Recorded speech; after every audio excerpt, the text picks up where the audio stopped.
This programme has been recorded and is not live. You're no longer able to interact with the show, so please do not call or text, as you may still be charged. Hope you enjoy the show. 13 years on from its closure, will the maze be a shrine to Bobby Sands and the Republican hunger strikers? Also in the programme, from the streets of Belfast, is Connor Scott going to turn heads on The Voice?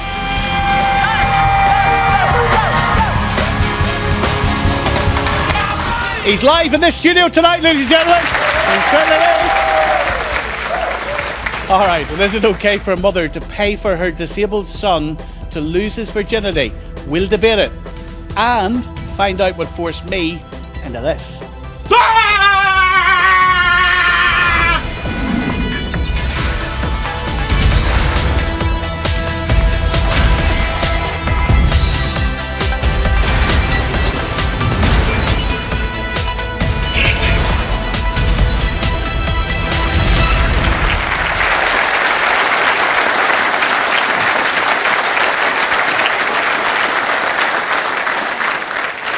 How you doing? Welcome along. The maze, the H-blocks, Long Kesh, many names, but one purpose: to imprison thousands of Republican and Loyalist prisoners throughout the Troubles. 13 years after its close, the site is causing a major row in Northern Ireland. Why? Well, because planning permission has been granted for a controversial peace building and conflict resolution centre. But some Unionists are concerned that the one remaining H-block in the prison hospital, where Bobby Sands and 9 other hunger strikers died, will become a Republican shrine. Let's discuss this tonight in the studio. The leader of the Ulster Unionist Party, Mike Nesbitt, is with us. From London, the DUP MP, Jeffrey Donaldson, is with us too. Mike, tell us why you're opposed to this. Well, we're in favour of developing the maze. It's 360 acres and initiatives like, for example, the Balmoral Showground there, fantastic. It can generate huge investment, thousands of jobs. But when it comes to the Peace Centre, there are 3 questions I think we needed to ask, and in order. 1, should we have one? 2, if yes, what's its purpose and functions? And only then should we ask question 3, where should it be? It appears we've gone straight to question 3, where should it be? And we've decided, for an inexplicable reason, on the most divisive plot of land in the whole of Northern Ireland. If it's about a peace centre and bringing people together, why have we chosen the most divisive bit of land that splits us But apart? you don't know if you're against it or for it yet, do you? Well, I would like... At the maze? I'm not at the maze. Absolutely not for the peace centre at the maze. So it won't happen no matter what. We'll never support it at the maze. No, I won't. And one of the things that we haven't had is consultation with innocent victims. Okay? Something like 24 prisoner groups have been consulted about this. Innocent victims have not been consulted about this. The CCEA, who come forward with our school children's curriculum and exams, have been consulted on a multiple of occasions. Does that tell you that school children are going to be forced to visit this site in the maze? Jeffrey Donaldson, is that true, that victims were not consulted about this? Victims groups? It's absolutely not true, and of course Mike comes late to the game. The question of should we have a peace centre was looked at in great detail. There were many meetings with victims groups and individual victims. I myself have conducted some of those meetings. So What's he talking about then? Well, I don't know. You'll have to ask Mike that. What are you talking about? It is false to suggest that there has been no meetings and no consultation with victims. Well, here's a list. 26 with prisoner groups. No mention of, say, South East Fermanagh Foundation. Where's this list from? This is a list that has come from OFM-DFM. Jeffrey Donaldson? Well, when I was a minister in OFM-DFM, before Mike got involved in this, I met many of the victims groups and we discussed the maze issue. I've been to Tyrone, I've been to other parts of Northern Ireland in recent months to discuss this very issue. So Mike is being disingenuous. It is simply not true. Victims have not been told that they have, And we that have concerns that we are seeking to address. And the question I want to ask Mike is, if he's opposed to the Peace Centre being at the maze, and bear in mind it's a new building, it won't be within the retained buildings, and the UUP when they were the largest party, supported the Peace Centre, not just being at the Maze site, but actually being in the H block itself. When the DUP became the largest party, we put a stop to that. We made it absolutely clear we could not and would not support the Peace Centre being in those retained buildings. It's not that far away, Jeffrey Donaldson, is it? It's still within the grounds. Well, so is the RUAS. So will be many other developments, Stephen, on that site. Well, the RUAS isn't controversial, Jeffrey. Are you telling me your party is happy for that to be at the Maze site? That's concluded. Happy for it to happen. Well, if you let me answer or put the point to Mike, why did he not oppose the planning application for the Peace Centre going at the Maze site? After all, the first question any planner asks is this the right location? And it is a valid planning objection to object to the location of a proposed development. Okay, Mike didn't do that. Not a single member of his party objected to that planning application. Now he comes afterwards, just as they did with the listing of the buildings. The DUP, myself and Edwin Poots, were the only two politicians who went to the Environment and Heritage Service and registered our objection to the listing of those buildings. Let's let him reply to you. Mike's party then said afterwards... He's going to reply to you, Jeffrey. Oh, is this me now? That's you. Okay. 12th of February 2004, Lisburn Council, a subgroup chaired by Edwin Poots of the DUP. It was the Ulster Unionists who brought forward the motion. The Council would not be supportive of the concept, should it be considered, of part of the site being retained. We said that 9 years ago. That's then. Let's look at now. Yeah, you said this would be a shrine. A shrine to what? Well, what was your headline at the programme? What was the one person... You spell it out. What are your words? What my concern is that people will make it a shrine to the hunger strikers and to prisoners. The whole debate since planning permission came through, and you've been doing it on the radio, the focus is on the prison and the prisoners. Now that is a story, but it is not the same story as the story of the Troubles. This will put an undue focus on prisoners, who are after all victim makers, and not on the innocent victims. And I have also, Stephen, been going around the country listening to victims. One put it this way: I would rather have a matchbox full of truth than an £18 million shiny building full of lies. So, Jeffrey Donaldson, is the DUP going to accept a shrine? Of course not, Stephen. You know, I lost members of my family circle murdered by the IRA. I lost comrades who I'd served with the Ulster Defence Regiment to the IRA. And I remind Mike that it was his party, when they were in the First Minister's office, David Trimble, who brought forward the definition of a victim, which actually equates what he describes as the victim makers, the perpetrators, with the innocent victims. And you know, it's all very well for Mike to say he's against this, but his party equated the victims with those very prisoners, and that he defined them all. His party, the UUP, defined them all as victims. So, Jeffrey, you spell it out. What is the H block and the hospital going to be? Spell it out. What is it going to be? It's not going to be anything, Stephen. What do you mean it's not going to be anything? It's there. Well, it is. It's listed. It's there. It's not going anywhere. Well, unfortunately, that's the case, despite our opposition to it.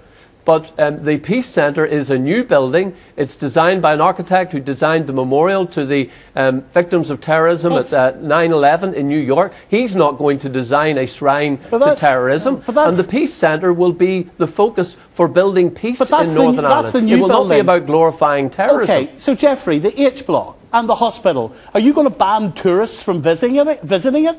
Well, nothing has been agreed about what will happen with those buildings, Stephen. They are empty. Will it be open to the public? Well, that remains to be seen. No agreement has been reached at this stage as to any future use of those buildings. And the DUP has a veto, Stephen, over what happens to those buildings. And we will use that veto to ensure that there is nothing in the buildings or about the buildings that glorifies terrorism or is a shrine to terrorism or eulogises dead hunger strikers. We are absolutely crystal clear, and I can give that commitment on this programme this evening, Stephen. We will not support, condone or in any sense agree to anything that would make those buildings a shrine to terrorism, and we can prevent it because we have the strength in the Assembly. We've got a veto over this. But the planning application is through.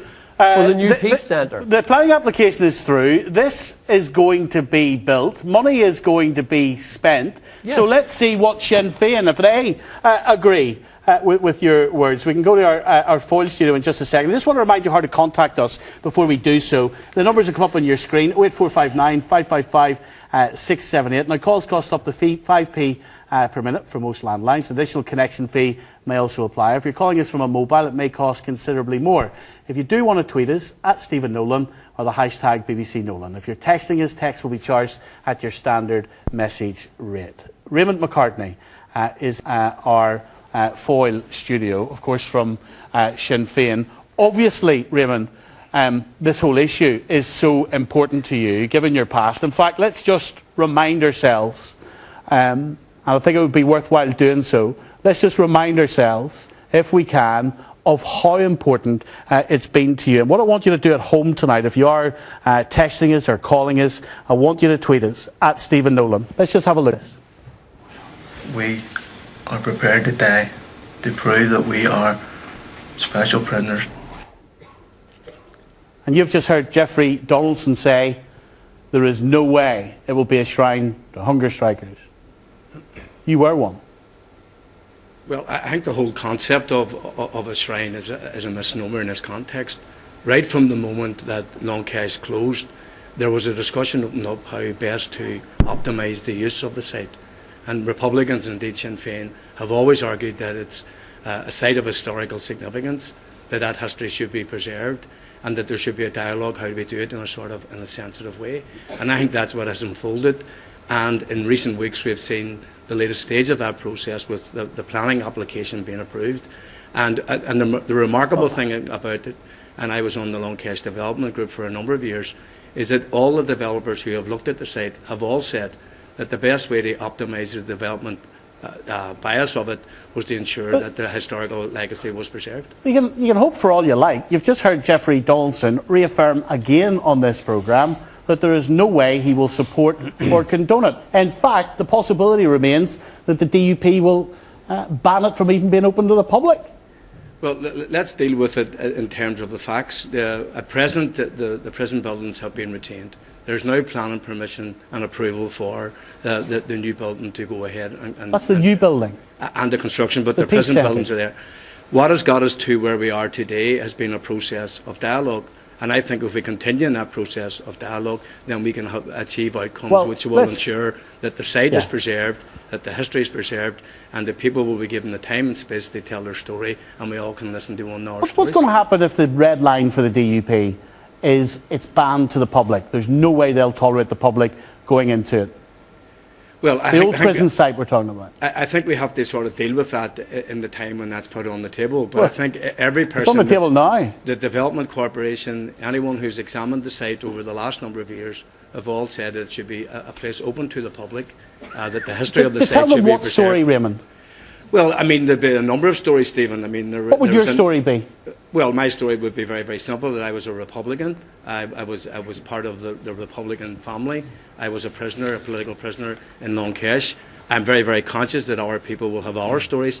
But history, when we tell it, we shouldn't be feared of competing perspectives. But we all should allow the time and the space for each of us to tell our stories. Could you envisage a situation in which your story was banned from that old prison site? Well, I think it would be very stupid for anyone when they're trying to tell history or trying to allow history to be told that you can come up with this sort of idea that a certain part of history will not be told. I just don't think that would work. I don't think it has worked in other places. Indeed, what only happens when you postpone the telling of history or allowing people to tell their story, just postpone the day and when it will be told. There will be no storytelling within the retained buildings. Let's be absolutely clear about that. Do you know who said it? Jeffrey Donaldson. Well, you see, it's not a matter, I mean, people can come up with sort of definitions of what storytelling means, but when you're telling history, then people have to be given the time and space to tell their story. There won't be tour guides, he said. There won't be someone there saying this is where Bobby Sands died. There will not be in the audio about Bobby Sands. Again, I think that's people being prescriptive far too early in the process. And I think what you've seen, and you've already seen it with Mike and Jeffrey, there's a bit of a squabble going on within unionism.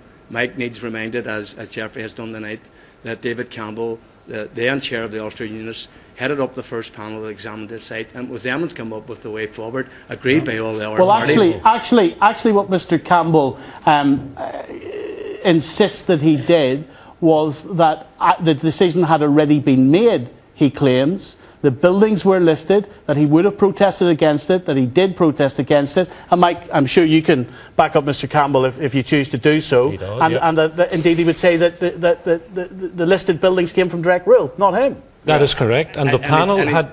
Sorry, let's let him reply. It's all right. The panel which he chaired agreed from the outset that there would be no selectivity, i.e. it was a whole package or it was a nothing. And when the National Sports Stadium fell, the whole package fell. There was no question of the Ulster Unionist Party wishing to retain those buildings, and I have those minutes for you. Okay. There's a man here in the front. Sorry, yes, in the black hat. I don't think it should be the maze for a peace centre. I think the maze will become a shrine to terrorism. So it do, and it will overshadow what a peace centre is all about. Why a shrine to terrorism? Why not let all stories be told and interpret it as you want to? Yeah, well, I think there is all stories. I think there's Republicans, there's Loyalists, there's security forces, and there's victims. They all need to tell their story, and I don't think the maze is the right place to do it. Why not there? Because I think, because of the hunger strikers, I think it will become a shrine to republicanism. So it do, and I think it'll overshadow everything that a peace centre should be trying to promote in this society. This society needs to share space, and this won't help. Let's hear from the guy here with your hand up. Hello. Well, I don't think we can forget that these events actually happened. They did happen. I can only speak for myself. My fiancée here is from Argentina. Bobby Sands and indeed the other hunger strikers are renowned throughout the world. I think it'll bring in many tourists. People can make up their own minds about what happened and their thoughts, but it did happen and we can't forget that. And it's an important part of our past. Jeffrey Donaldson, what does Bobby Sands mean to you? He was a member of the IRA. He committed serious crimes. He went to prison and he starved himself to death. And he did so under duress from the IRA leadership. My thoughts are with the victims. How should he be remembered at that site? Well, I've made absolutely clear that this should not be about eulogising any individual who was imprisoned on the site. Bobby Sands and the hunger strikers were not the only prisoners to die in the Maze prison. And so what do? You get into a whole litany of that kind of thing? And for every prisoner in there, Stephen, there was at least one, and in many cases, many victims. And, we have to be sensitive to their needs as well. We've got to recognise their suffering. But Jeffrey, I want to give you a chance to back down from this in case you feel that you want to reflect on it. You also said in the Nolan radio show there won't be someone there saying this is where Bobby Sands died. You won't even allow that to be said. Absolutely. There will be nothing inside the retained buildings that will show where any prisoner died, indeed where any prisoner was interred, because that's not what this should be about. Raymond McCartney, he's playing hardball. Well, I think what Jeffrey has to avoid is perhaps playing to the gallery or feeling under pressure from Mike Nesbitt. I think what we should do, and what we've shown in the past 10 years, that by a process of dialogue we can overcome all these obstacles. Well, many people, are you prepared to discuss it, Jeffrey? Many people thought it was impossible to get us to the stage right. we're at now. Process of dialogue. Let's hear this now. Are you prepared to negotiate on this, Jeffrey Donaldson? Stephen, inevitably there will be discussions about the development of the Maze site. But we are absolutely clear, and let me reiterate what I have said. We will not countenance anything in the retained buildings that would be about eulogising terrorists or about glorifying terrorism. That is absolutely clear, Stephen. I couldn't be clearer on that. So you go to the retained buildings. There are visitors from all over the world going to that prison site, going to that hospital. What story do you tell them inside the hospital? Well, Stephen, we haven't agreed any narrative as to what will or will not be said inside the hospital or any other part of the prison site. If you go into the former hospital at the moment, it's completely empty. Right. There is no intention to put anything inside it. And so, we're not going to go down that road, Stephen. But planning permission has been passed and those sites for remain the new there. Peace Centre. Serena Hamilton, where are you tonight? Hello, Serena. Hi, Stephen. And obviously you've got a particular reason you're here tonight. You lost your dad to who? Yeah, I lost my dad to IRA terrorists. He was a part-time member of the Ulster Defence Regiment, and two IRA gunmen come in with balaclavas and shot him in the back, one with a shot-off shotgun, double barrel, and a pistol. And how do you feel about a peace centre, Serena, where all stories are told? I'm not for this peace centre at all at the Maze, because I believe, like many other victims, believe that it will become a shrine to terrorism, to republicanism in particular, but to terrorism. The Maze is a prison, and you went to prison because you committed a crime, you committed murder, and there should be no glorification to that particular peace site at all whatsoever. And I believe that if they put that shrine there, that it will trample on the graves of our loved ones. Lawrence McKeown. Hello, Lawrence. Hello there. Lawrence, you are an ex-Republican prisoner. You were charged in 1976. How do you feel about what Sheena's just told you? You're a former hunger striker. Yeah, I'm likely, as one of your members of the audience has already said, the story of the hunger strike and the hunger strikers will live on long after all of us are gone. So it's a historical fact. I think it's interesting that unionists obviously have a problem with it, because the place, Long Kesh, was opened by unionists to internationalists in 1971. And it's an interesting fact when you speak to people from Britain today, that Britain operated in an internment camp at the latter part of the 20th century. So I was involved from the very start of it, because I worked with Coyce and Near Kimmy, reporting ex-prisoners. And our whole thing from the start, and I have it on my computer still, that it was to be an inclusive process. We contacted prison officers, we contacted former loyalist prisoners, etc. But just from the very start, to say that the prison dominates the history of this country, and it dominates because it was first set up. Well, you're hearing from the DUP how much it's not going to dominate any part it's going to of the story. I mean, what's talked about there, anyway. I mean, you could go into Google and find out what cell Bobby Sands did, and you don't need a label up. I mean, part of our as in Coyce, Republican prisoners, was that there shouldn't be labels on sites. Look at this lady beside you. How could you convince her? She lost her dad. Convince Serena that you two can sit down and share stories. It, but just a moment. I work with a project in County Louth. No projects. That lady there. It's about no. That lady there. No, I'll speak to you. Yes, sir. I'll speak to her. Well, speak to her now. I speak to people. No, I'm not doing some soundbite for your show, Stephen. Right. I work with them. It's not a soundbite. She lost her dad. I work with them from a project which is inclusive, involves people who were IRA, people who were former British Army, UDR, ordinary citizens. But can I? He didn't remember, which has been going on for years. Stephen, there are numerous storytelling projects going on and have been going on for a long time. That's fine, but you can tell me, Lawrence, about all the storytelling you like.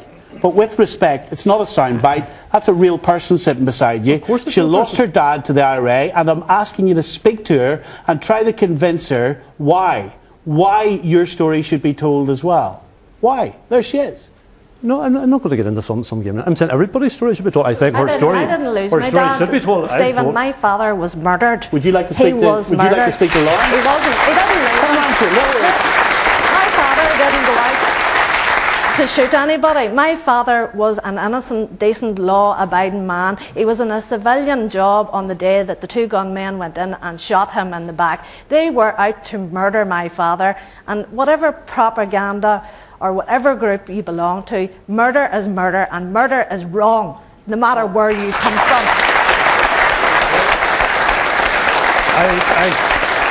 I see it as very different. I see it that there were numerous people on different sides informed in different groups, whether they were people in the security forces, Ulster Defence Regiment, RUC Reserve, Republicans in the IRA or whatever. There was a conflict, and now we're talking about how we deal with that. It was a terrorist campaign. That's your view. And it's wrong. It's wrong to murder. You have to say it's wrong to murder people. That's not my view. It's wrong. Well, it's your view then. You're saying it's right to go out and murder somebody. I believe that Republicans were involved in a legitimate struggle. And what? Legitimate, my butt. And it was murder. Unionists who created the situation in the first place. You murdered people. That's what you did. That's fine. That's your view. And what I'm trying to understand is that this isn't some project that's up in the sky. Planning permission has been given. There is money that will either be spent or the grant will be lost. And the question, Lawrence, is can it happen at that site when you hear this level of anger? See the irony, Stephen? Whenever we were talking at the very early stages, going back to 2002, and it was Coyce doing it, and as I still have the documents, it was the idea of a site which would broaden it out from being just about a hunger strike. I'm not interested in shrines now, or any rumour or anybody else in shrines on it. It's about learning from the history of it and the history of that site. So actually, to me, it's ironic that unions are saying, well, no, don't have a centre, because if you take away the centre, what you're left with is the prison hospital where hunger strikers died. And that's a listed building, so it remains. Put something decent on it. Okay, there's a great man here in the blue jumper. Yes, sir. Blue jumper. There we go. Go ahead. I think it's totally wrong. Northern Ireland's trying to move on. And instead of living in the past, why not just knock it all down completely and build something that's useful for everybody? It's listed. It's a listed building. So that means you can't do that. It would be illegal to knock that building down. You can't have it as a shrine to any paramilitary group, whether it be Protestant or Roman Catholic. It's wrong. Totally wrong. That's in the past. Northern Ireland's trying to move forward. If you are picking up the phone tonight, 08459 555 678, you'll find the numbers on your screen. Jude White is joining us now. Jude, you can just see and hear tonight how big an issue this is. How do you think it should be resolved? Well, I mean, many of the speakers there, they are a microcosm of how fractured and divided a society we are. But I mean, there are a number of reasons, even before you get near the politics of this, that this should go ahead. It's a massive public investment. It's going to create many jobs. The construction industry is on its knees. So, I mean, even at that most basic level, it should be very seriously considered from that point of view. And you lost your mum to the UVF, Jude. Yes. But are you honestly saying that jobs shouldn't be in the same sentence as pain and anguish, should it? No, of course it shouldn't. And I'm just coming to the main reason I think it should go ahead. I mean, we can use these verbs, and I suppose there is no other verb. Murder is murder.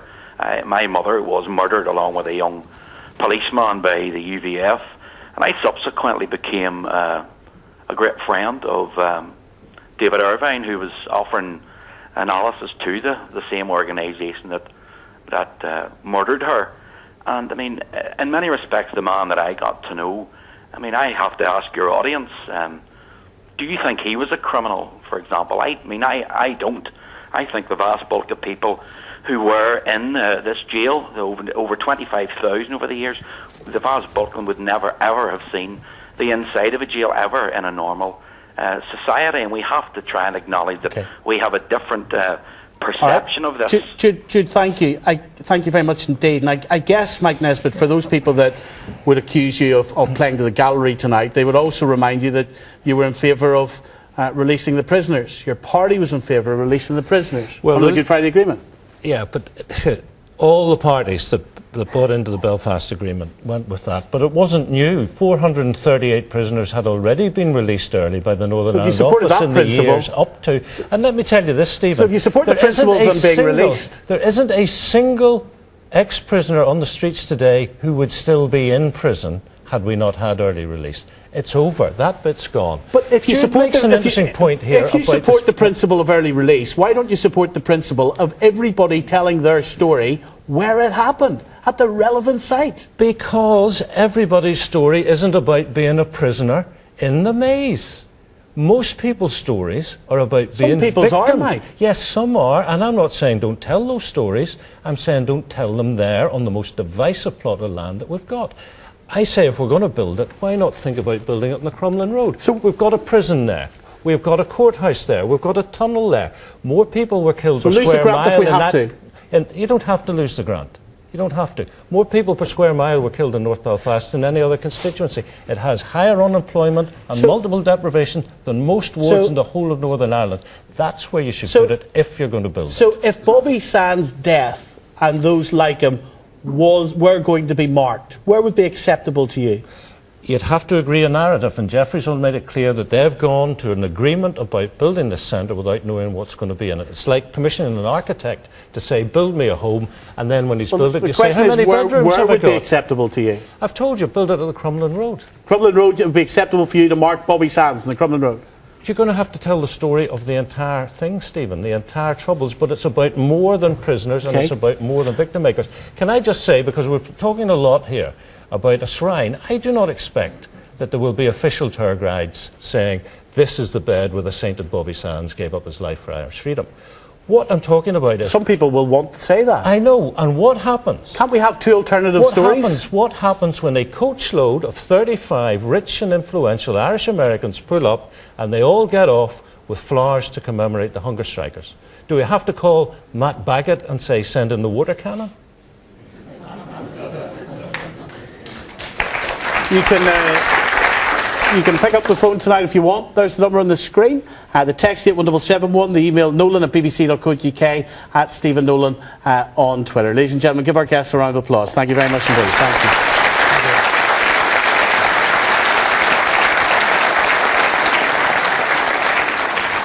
Alrighty. Now, just before we go on, I want to share something with you that happened on the Nolan radio show this week, and luckily the cameras were there to actually pick this up. You see, Vinny, where is he? Vinny works on the radio show as well. There he is, and he thought it would be quite cool. He thought it would be a good idea to surprise me with a 14-foot python in the studio. Now you're laughing. It wasn't funny. I didn't find it funny at all. I hate these things, right? So let's just say that I turned the tables on him. So you've brought a snake into the studio. We brought a snake in. This is the type of thing. It's all about facing your fears. Listen, this is a major news programme in this country. I should not be bringing snakes into the studio. Lie down before you hurt yourself. So, see, now I'm getting nervous. You have to actually... What is that? That is a strap that went round the box. That's a strap that went round the box, you idiot. I'm changing my mind now. This was a silly idea. Oh my God. I don't think I want to see it. Oh. I'm actually going to be sick. Is that not... You're wrapping that round your neck. Is that not going to strangle you? I'm actually going to be sick. Again.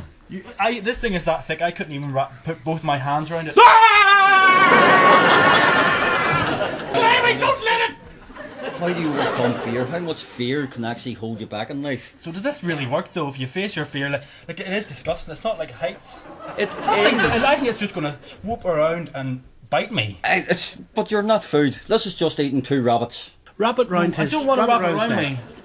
No, I don't...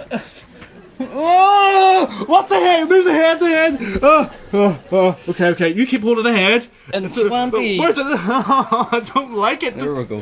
In 25 years, 26 years of working on these... No. I've been bitten more by my dog than by snakes. But you have been bitten by the snake? I've been bitten by the snake.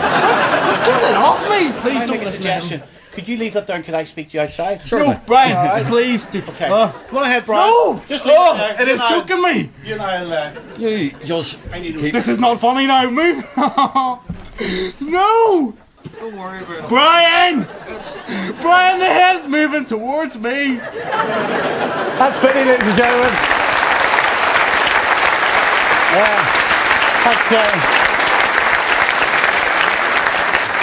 That's what you get for trying to turn the tables on me. If you do want to let him know how much of a wuss he is tonight, I've given them my phone. You've got my phone, right? I have, yes. Yes, at Stephen Nolan on Twitter if you want to interact with Vinny during the show tonight. And even better still, if you've got a video that you reckon can beat that, it's funnier. If we reckon it is too, we'll bring you down and we'll stick it on the telly. So there's a challenge to you. Nolan@bbc.co.uk is the email address. If you want to send us your videos, it means that we could get them on the telly. Now, up until a few weeks ago, my next guest was making a few quid busking in Belfast in between studying for his A-levels. But after an appearance on the BBC's The Voice, 18-year-old Connor Scott has been tipped to be a star. Take a look at this young man in action. In handlebars, and I let go for anyone. So take me in and throw out my heart and get a new one. Next thing we're touching, next thing we're touching, next thing we're touching, and next thing we're touching, and oh, and everybody stop behind, and everybody goes, oh, and everybody stop behind, and my body goes, and oh, and everybody stop behind, and everybody goes, everybody stop behind.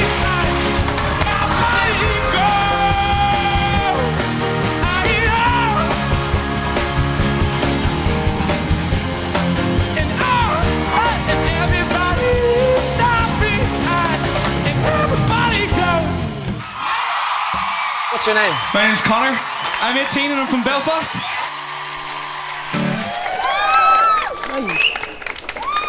Cheers. Thank you very much. Cheers. Oh, thank you very much. That's Connor, ladies and gentlemen. That's Connor.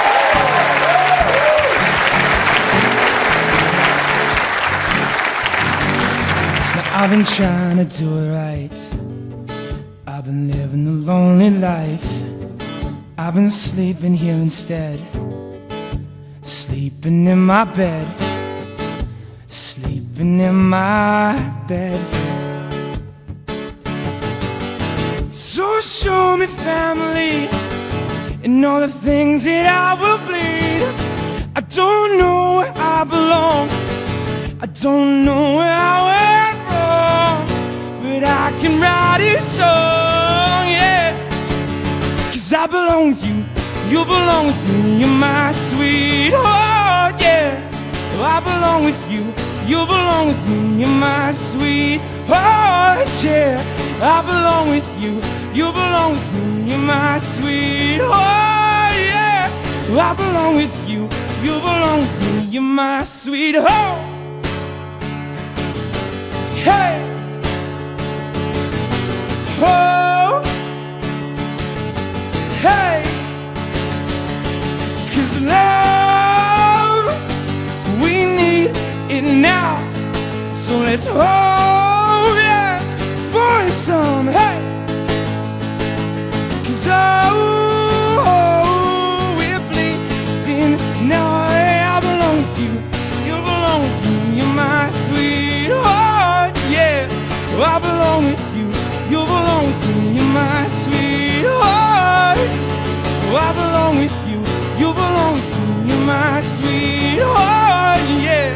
And I belong with you, you belong with me, you're my sweetheart. Hey! Oh!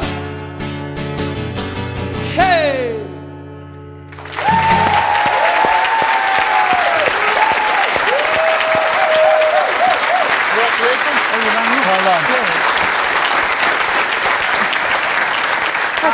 Thank you so much. That's a long way from busking. Yeah, well, it's only around the corner from here.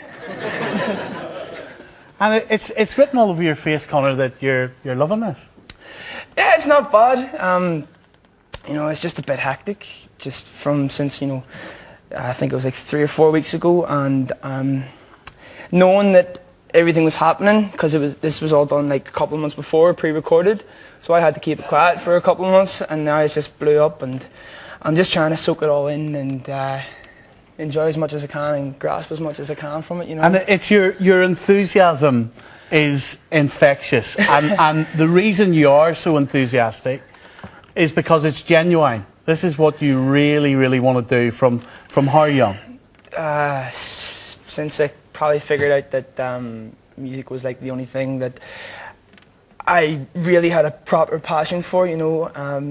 Since I was I've been playing the guitar since I was 9, and then I've been trying to sing since I was 16. And from literally going into the streets and getting the support, and from there it's gigs and everything, you know. So you said to me earlier on today when we met. Yeah. You said something a wee bit strange for me. Oh. To me, you said, "This is the only thing I really have going for me." Well, what did you mean? By that, like, you know, I kind of just say it like this: like everything that I do and everything that I've planned to do, it's gearing towards music. You know, even like the A-level subjects that I'm doing.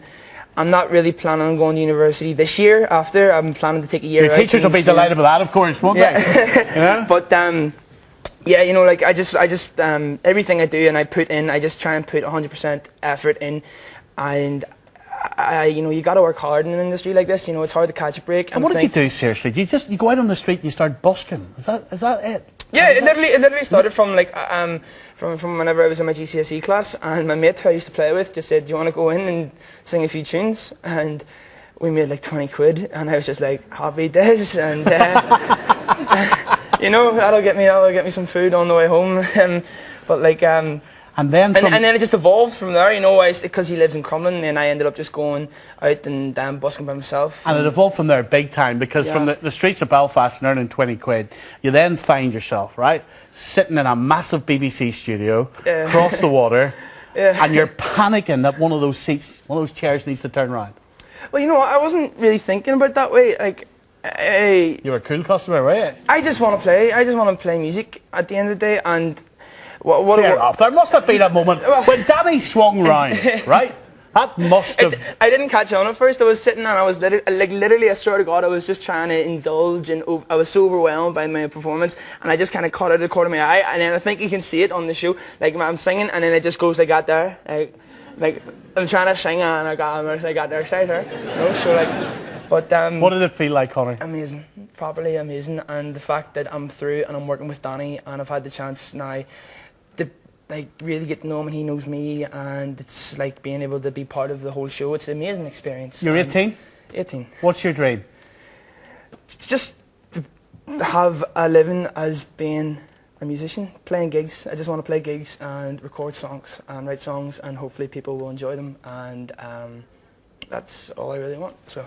Do you know what I love about the opportunity that the BBC's given me to do a show like this, a local show like this? It's basically that we can have people like you in this studio, because what's really, really important is we talk a lot about what's wrong in Northern Ireland, but the enthusiasm, the optimism, and people that are driven like you. See whether you make it or not, and I hope you do make it. Stay driven. And stay believing in yourself. I really appreciate just having me on. And we will support you on TV, mate. Thank you very much. And the other contestants. Cheers, Ladies and gentlemen, give Conor a round of applause. Well done. All right. Good.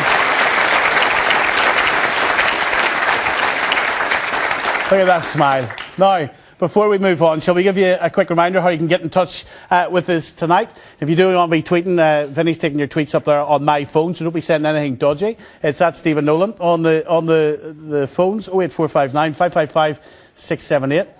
Calls will cost up to 5p per minute for most landlines. An additional connection fee may also apply. Calls for mobiles may cost considerably more. Yes, they force me to read this every week, and I don't want to read it. At Stephen Nolan on Twitter, hashtag BBC Nolan. Or you can text us, and guess what? I've got to tell you the cost of the text, the 81771.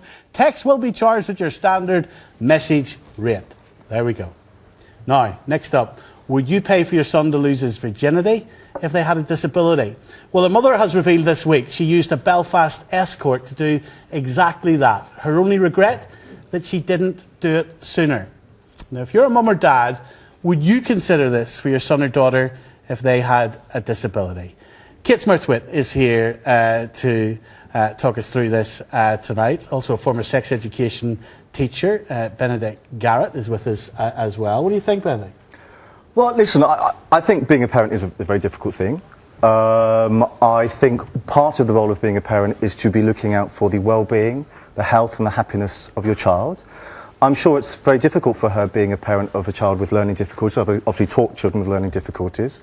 But I think what she should be commended for, and I don't really know any more about her than the story, is the fact that she's made a recognition that we far too often deny in this part of the world, that human beings have a sexual need, and sexual gratification is an important part of being a human being. And she's recognised that her son hasn't found that. So is love. Love. So is affection, so is someone caring about Absolutely, and it can occur within those circumstances, but actually many people, for example, like myself, I do not have a religious basis, I don't believe in religion. Why should I have my values dictated to me by other things? I believe sex is also a physical act, and it can be enjoyed simply for the act of sex itself. It can just be a physical act, though. Absolutely. It doesn't cheapen it? No, why should a recognition of sex simply being a human pleasure cheapen anything? And a parent saying to a child, money will buy you that gratification? Listen, compared to many young people who would go out on a Friday night and a Saturday night and pay through a bar to get somebody completely drunk and then have sex with them, consent, which is usually drunk, that's prostitution by proxy, basically. That many young people up and down this land are having every Friday and Saturday night. Well, there's three things wrong with this situation. The first is the assumption that disabled people don't have a good sex life. The reality there is isn't that presumption. But exactly, there absolutely is. Lots and lots of disabled people have a great sex life, and lots of disabled Absolutely. people, like lots of able-bodied people, have a frustrating or non-existent But for sex the life. people, That's how life is. Stop talking about me there. I know what you're hinting at. For the people who are choosing, though, the parents who are choosing to pay.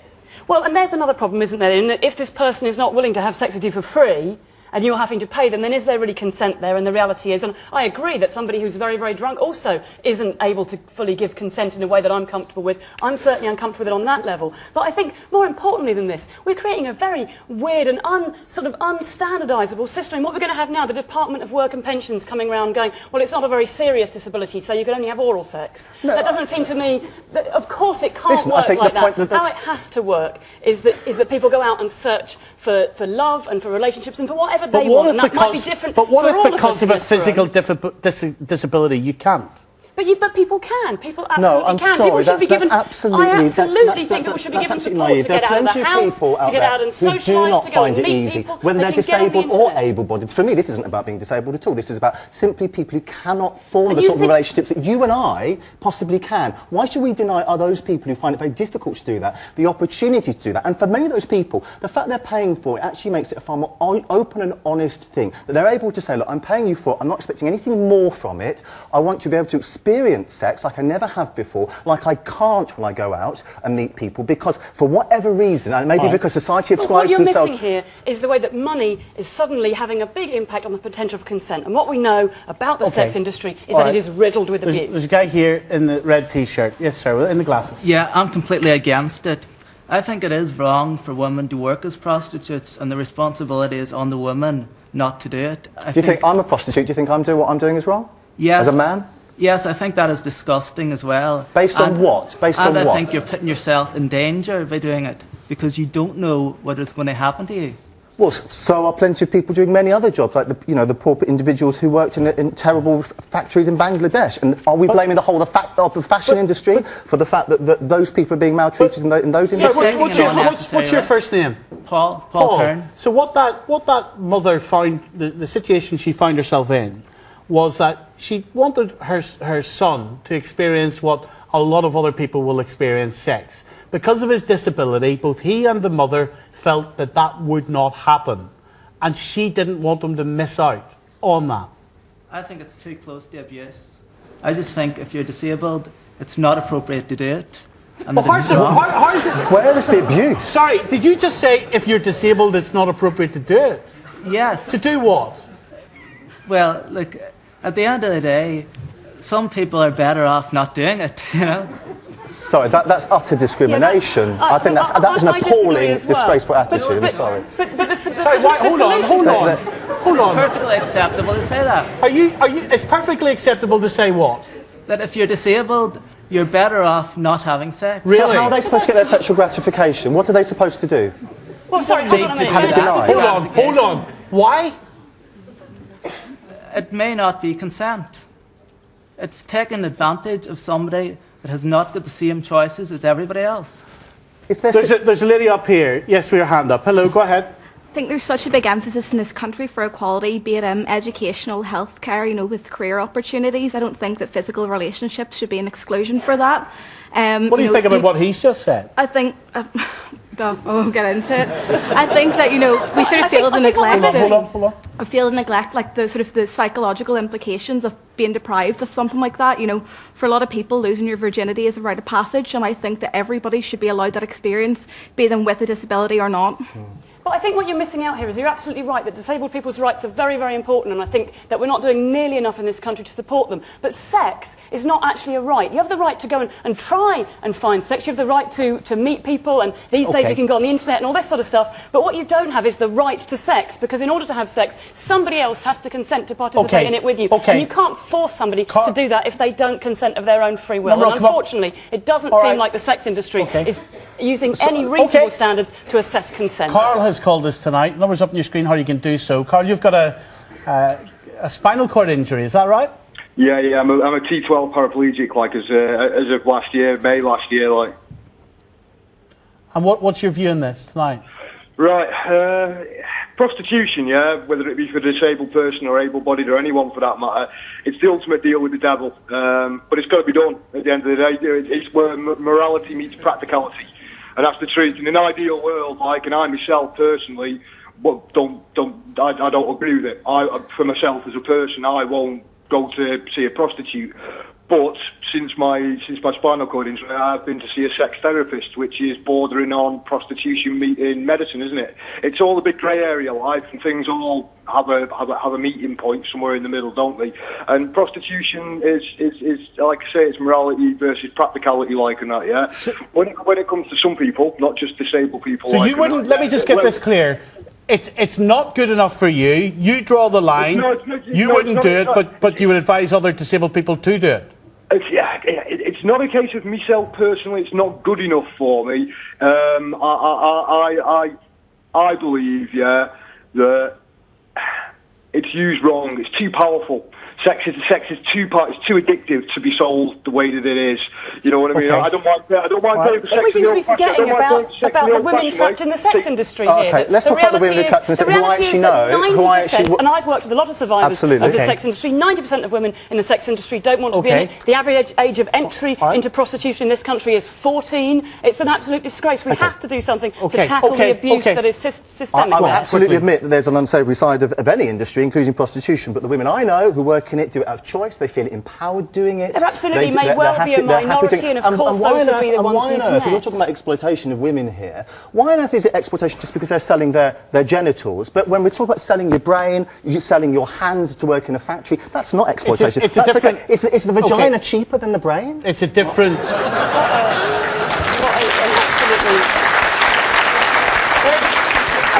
Let's just hold the thought of that question. There's a lady here in the scarf. Hello, madam. Hello, madam. Hello, madam. Hello. And there's men working it as well. It's not a male-female thing. Hello, in the glasses. Hi, Stephen. Well, first of all, I don't agree with this young lad beside me. I've got a disabled son. He's just 7, and I do agree that he should have sex in the future. But if he ever come to me in 10, 11, 12 years' time and said that he needed to see an escort, my answer is no, no, no. What if he said he needed to see an escort? No, his choice. I appreciate that. I think it's probably. I think it's difficult for many parents. I hear from this person in the audience.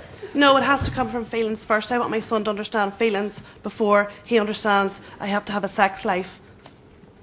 Sarah Ishmael is with us this evening, a writer and a blogger. Hello, Sarah. You suffer from cerebral palsy. Yes. What do you think?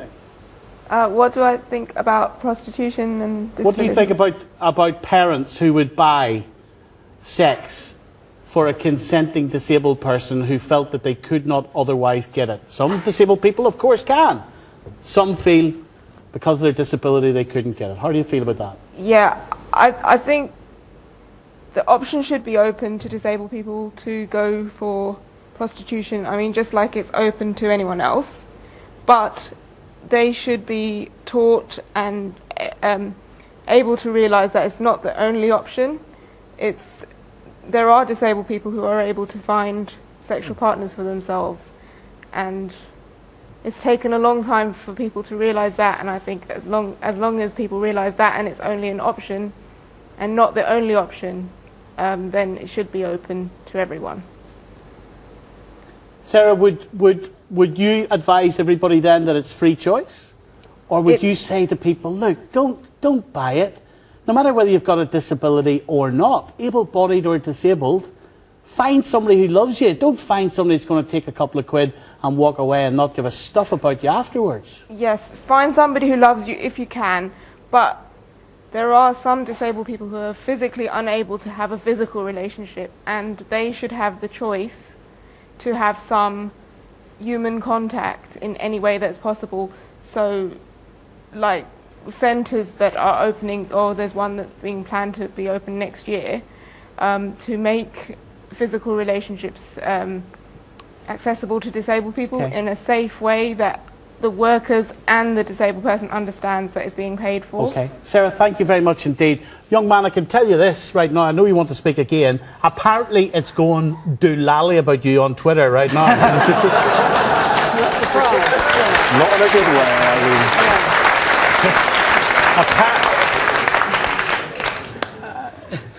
mean. Seriously? Yeah. Well, you don't have to have sex. And I think if you're doing these things... Have you there's just something- listened to this lady here? Yes, I have listened, and that's one point of view.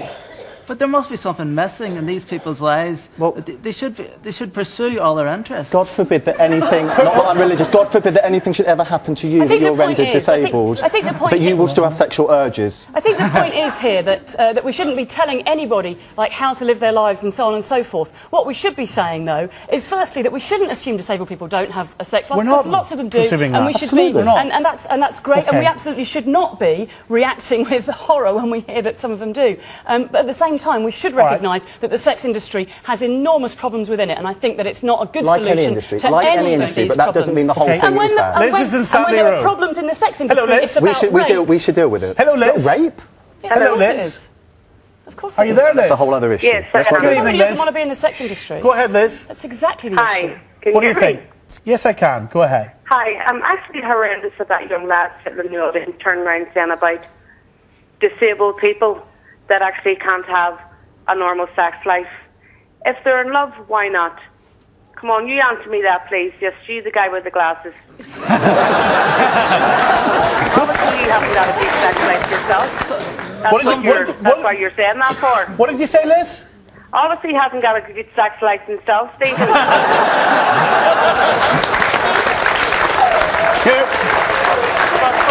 Can I just advise you of this? You've got free choice whether you want to answer that question or not. Some people see it as taking advantage of the disabled if you have sex in that way. Oh my God, please. All right. That lady sitting beside you has a disabled son. I know people are disabled and have a good sex life. Why can you sit there and bring people down like that?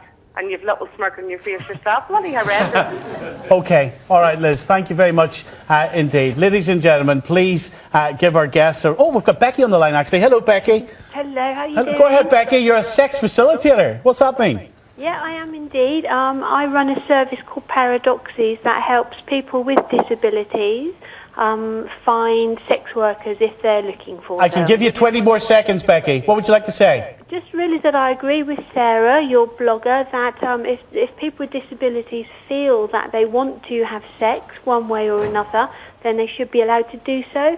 And at Paradoxes, we're here to help them do it safely and with consent. Becky, thank you very much for your call tonight. Ladies and gentlemen, please welcome, please thank our guests. Thank you very much indeed. Thank you. Thank you. Right.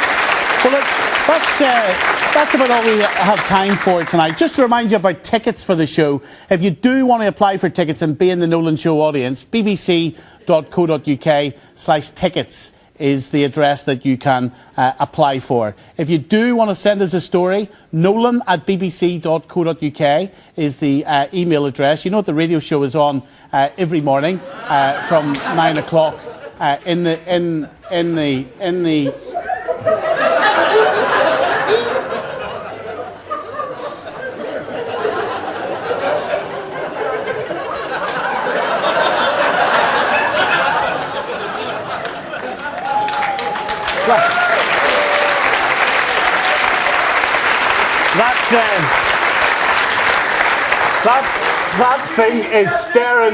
That thing is staring straight at me, and I think it might want something. This thing only goes to the toilet once every 5 days, Stephen. When it goes like a donkey, though. You want to try clean up afterwards. Here, do you remember what you did to me in the studio the other day? Do you remember? When you left me in there? No. Right, here. Let's put Biscuit. Biscuit, this is Stephen. Stephen, this is Biscuit. This is called Revenge, Stephen.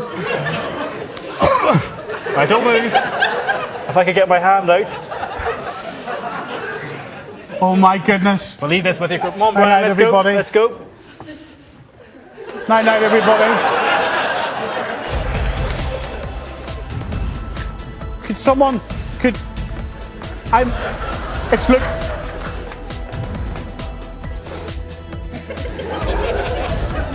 Finny! Finny!